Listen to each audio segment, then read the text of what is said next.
Terima kasih kepada pres yang datang pada malam ini bersama-sama dengan kita menjalankan operasi di satu kawasan di area Kudu yang dikenali sebagai sebuah hotel, Richmond Hotel. So kawasan ini telah pun pernah kita lakukan operasi sebelum ini, tapi nampaknya kegiatan yang tak bermula masih lagi berterusan.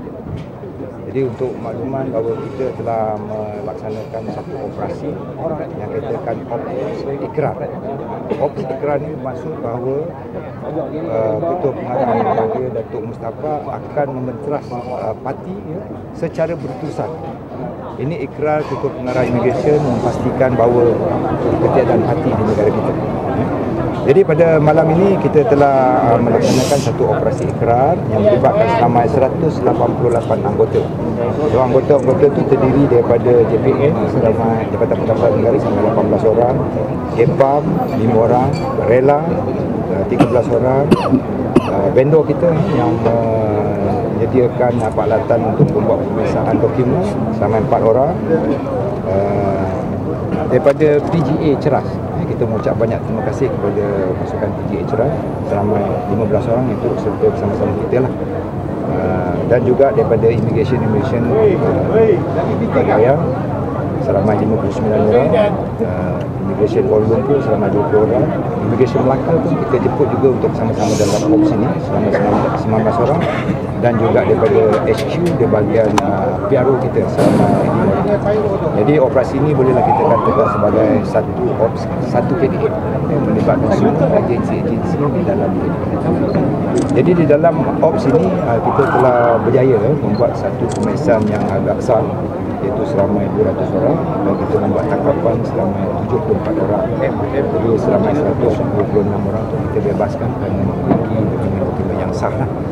Jadi daripada 74 orang yang kita tahan pada malam ini untuk tujuan pemeriksaan lanjut, selama 27 orang lelaki terdiri daripada warga negara Bangladesh selama 15 orang, Myanmar selama 12 orang, dan terdiri juga daripada perempuan Vietnam selama 41 orang, warga negara China 4 orang, dan warga negara Myanmar 2 orang.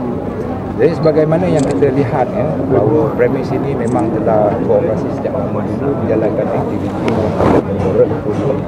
Jadi kawasan ini kita difahamkan dikunjungi bukan saja oleh warga negara asing, malah juga kepada warga negara tempatan. Jadi kita melihat bahawa premis yang didiami mereka ni tak sepatutnya didiami oleh orang biasa lah, dalam keadaan kotor dan tidak berjaga. Jadi dalam operasi kita pada malam ini kita nampak bahawa ada berlaku sabotaj, di mana lift telah dihentikan dan lampu bangunan telah dipadamkan. Jadi ini tidak menjadi satu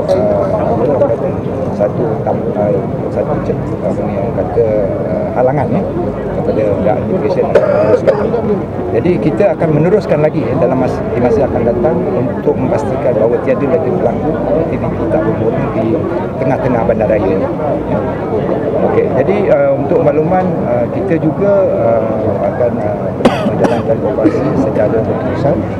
Di samping juga kita di dalam tempoh ini sehingga 7 tahun melaksanakan juga kita katakan program serah diri untuk kembali ke negara asal. Jadi dalam konteks kita melaksanakan pengakuasan ini, kita menjalankan dua pendekatan.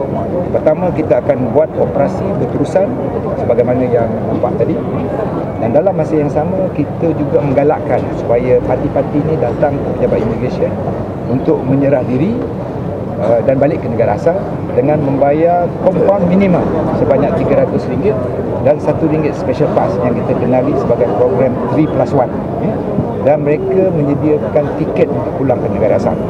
Jadi dalam program serah diri ini sebenarnya tidak melibatkan apa-apa kos kepada kerajaan, kerana mereka itu membayar compound kepada kerajaan, dan dalam masa yang sama mereka menyediakan tiket untuk balik, dan ini memberi keuntungan lah dalam satu segi kepada pihak kerajaan dan dalam Tuan ni kali yang keberapa tuan tempat ni? So tempat ini untuk makluman 3 tahun lepas Immigration Wilayah Khusus pernah melakukan operasi lah di sini, dan inilah keadaan dia. Dan bila kita biarkan begitu lama, nampaknya seolah-olah macam dia telah bertapak, dan ini tak boleh menjadi satu yang kita katakan menjadi sakit mata kepada, bukan kata kepada rakyat kita di sini, tapi juga kepada pelancong-pelancong asing yang menjadi tumpuan di sini. Jadi kalau kita lihat bahawa kawasan ini memang dilindungi lah oleh orang-orang tertentu, dan kita semasa membuat risikan dalam 2-3 minggu lepas, kita percaya bahawa ada tonto-tonto ataupun ni calo-calo yang mengikuti kita daripada belakang untuk memastikan bahawa operasi kita pada malam ini gagal. Tapi alhamdulillah kita telah berjaya menyusup masuk dengan cara-cara tertentu. Jadi kalau tuan-tuan tengok pada malam ini, kita tak memakai pakaian seragam untuk membuat penyamaran supaya mereka tak mengenali kita apabila kita tiba di tempat ini. Tapi kalau operasi-operasi biasa, kita akan memakai pakaian seragam untuk memastikan kehadiran kita semasa buat operasi.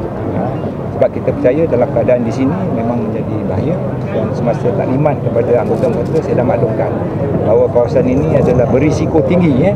Jadi kita minta supaya pegawai kita lebih berhati-hati semasa menjalankan operasi.